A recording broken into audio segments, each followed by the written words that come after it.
உங்களுக்கே இந்த மாதிரி பிசினஸ் பண்ணணும்னு ஐடியா வந்துச்சு? ஏன் கேட்குறேன்னா, எனக்கும் பிஸ்னஸ் பண்ணணும்னு ஐடியா இருந்துச்சு. ஆனால் எனக்கு பயம் இருக்குது. ஏன்னா வந்து இது மாதிரி பிஸ்னஸ் பண்ணணும்னா நம்ம போகணும், நிறையா இது பண்ணணும், எக்ஸ்பீரியன்ஸ் வேணும். நம்ம கீழேருந்து மேலே வரைக்கும் நாமளே தான் ஃபுல்லாக பார்க்கணும். அடுத்து வந்துட்டு இப்போ நம்ம மாடர்ன் லைஃப் ஆகணும். நிறைய பேர் சொன்னாங்கன்னா பிஸ்னஸ் பண்ணுங்க. இப்போ நம்ம நிறைய வீடியோஸ்லாம் பார்த்துருக்கோம், பிஸ்னஸ் பண்ணுங்கன்னு. வாழ்க்கை வந்து ஒரு மேட்ரிக்ஸ் ஆக்டர், நீங்கள் வேலைக்கு போகிறீங்க, இது பண்ணுறீங்க அப்படின்னு தான் சொல்கிறாங்க.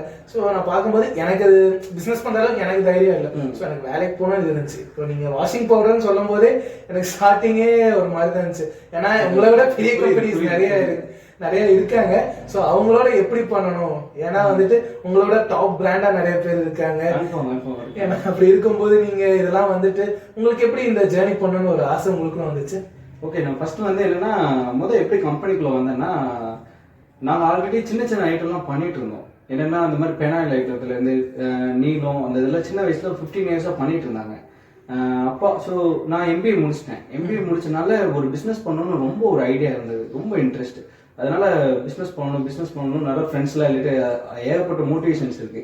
ஸோ இந்த லைன்ல வரணும்னால நிறைய ரிசர்ச் பண்ணிட்டு ஒரு லோன் அப்ளை பண்ணேன், PMEGP லோன். அது நிறைய யூடியூப்ஸ்ல இருக்கும், நீங்க பாத்துக்கங்க, செக் பண்ணி பாருங்க. கொஞ்சம் சப்சிடரி லோன், கொஞ்சம் சப்போர்ட்டிவா இருக்கும். சப்சிடரி லோன்னா 35% வரையும் சப்சிடரி இருக்கு. அந்த மாதிரி ஒன்று பார்த்துட்டு நான் வந்து இப்படி வீட்டில் எக்ஸ்பிளனேஷன் பண்ணேன். ஆல்ரெடி இப்படி பண்ணிட்டு இருக்காங்க, கொஞ்சம் மேலே பண்ணலாம் அப்படின்னு தான் சொன்னேன். இப்படி பண்ணப்போ சரி அவங்களும் கொஞ்சம் சப்போர்ட் பண்ணாங்க. சப்போர்ட் பண்ணனால நான் இப்படி மிஷினரிஸ்லாம் பார்த்து எல்லாமே பண்ணி எல்லாமே பார்த்தாச்சு. நல்ல ஃபார்மிஸ்ட் பார்த்து நல்ல லேபுக்குலாம் அனுப்பிச்சு எல்லாமே ஃபார்முலா எல்லாமே கிளிக் ஆகி ஓகே ஆச்சு. ஏன்னா இந்த 2 வருஷம் நான் ஃபீல்ட் ஒர்க் பண்ணியிருக்கேன். ஏன் கேட்டிங்கன்னா எப்படி ஃபார்முலாலாம் ஓகே ஆகுது. ஏன்னா மக்கள் வந்து நிறைய எதிர்பார்ப்பாங்க. ஒரு நாள் நல்லா இருக்கும்பாங்க, ஒரு நாள் மலையில வச்சா டக்குன்னு கரையுதும்பாங்க, டக்குன்னு உடையுதும்பாங்க, எல்லாம் சொல்லுவாங்க. அதுக்காக நல்லா ஃபார்மிஸ்ட் வச்சு நல்லா மறுபடியும் இந்த எதுவுமே டக்குன்னு செட் ஆகாது. 1 or 2 இயர் எப்படியாவது ஆகும். என்னன்னா அதனால ஃபீல்ட்ல இருக்கனால கொஞ்சம் தெரிஞ்சது. தென் வந்து பாத்தீங்கன்னா நீங்க பெரிய காம்படிட்டர்ஸ் பத்தி பேசுனீங்க. அது எல்லாத்துக்கும் தெரியும் இருக்கு. நான் மெயினா ஃபோக்கஸ் பண்ணது எல்லாமே கிராமத்து மக்கள் தான். ஏன்னா ரீட்டைலர்ஸ் நிறைய பேர் எடுத்துட்டு போய் விற்கிறாங்க.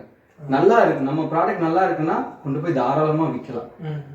அதனாலதான் நான் வந்து மெயினா ஃபோக்கஸ் பண்றது எல்லாமே கிராமத்து மக்கள் தான். ஏன்னா அவங்க வந்து கம்மியா இருக்கு, வாங்கி பயன்படுத்தணும். ஸோ அதான் நான் சொல்ல வரேன். என்னன்னா கிராம மக்களுக்கு ரொம்ப யூஸ்ஃபுல்லா இருக்கிற மாதிரி எங்க ப்ராடக்ட் ஃபுல்லா நாங்கள் தயாரிச்சுட்டு இருக்கோம்.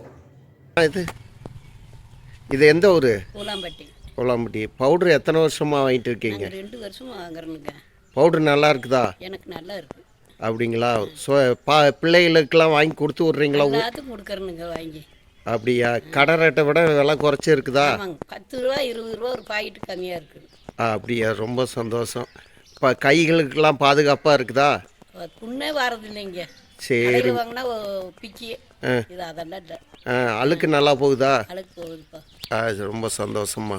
4 பேர்த்திட்ட சொல்லுங்க. நான் ஊரே சொல்லியிருக்கிறேன், தெரிஞ்சதெல்லாம். சரிம்மா, வணக்கம். இந்த பவுடர் எவ்வளோ நாளாம்மா வாங்கிட்டு இருக்கீங்க? ஒரு 2 வருஷமா வாங்குறீங்க. 2 வருஷம் ஆகுதுல வந்து. அப்படிங்களா? நல்லா இருக்குங்களா பவுடர்? பவுடர் எல்லாம் நல்லா இருக்குதுங்க, அழுக்கு போகுது. சரி, வாங்குறேன், யாரு கொண்டாந்தாலும் வாங்குறதே இல்லை. பிள்ளைகளுக்கெல்லாம் வாங்கி கொடுத்து விட்றீங்களா? பேரன் பேத்திகளுக்கெல்லாம் கொடுத்து விட்றேன். சரிங்க, ரொம்ப கொடுத்து விட்றேன். எல்லாத்துக்கும் சொல்கிறேன். சரிம்மா, பவுடர் நாங்கள் வாங்குறோம், அவங்க கிட்ட வாங்குன்னு சொல்கிறோம். ரொம்ப சந்தோஷம்மா. ஸோ உங்களுக்கு இதை பற்றி நிறைய ஐடியாஸ் கிடைச்சிருக்குன்னு நினைக்கிறேன். இனி உங்களுக்கு நிறைய சந்தேகம் இருந்தாலும் நான் கீழே வந்து டிஸ்கிரிப்ஷனில் சாரோட நம்பர் நான் உங்களுக்கு கொடுத்துருக்கேன். நீங்கள் ஏதாவது டவுட்னா இல்லை புதுசாக ரீட்டைலராக வரணும் இல்லை இருக்கிற டீட்டெயில்ஸ் வந்து கேட்கணும்னா இவங்கள்ட்ட நீங்கள் கான்டாக்ட் பண்ணி உங்கள் டவுட்ஸ்லாம் நீங்கள் கேட்டுக்கலாம். Thank you, bye. நன்றி, வணக்கம். வணக்கம்.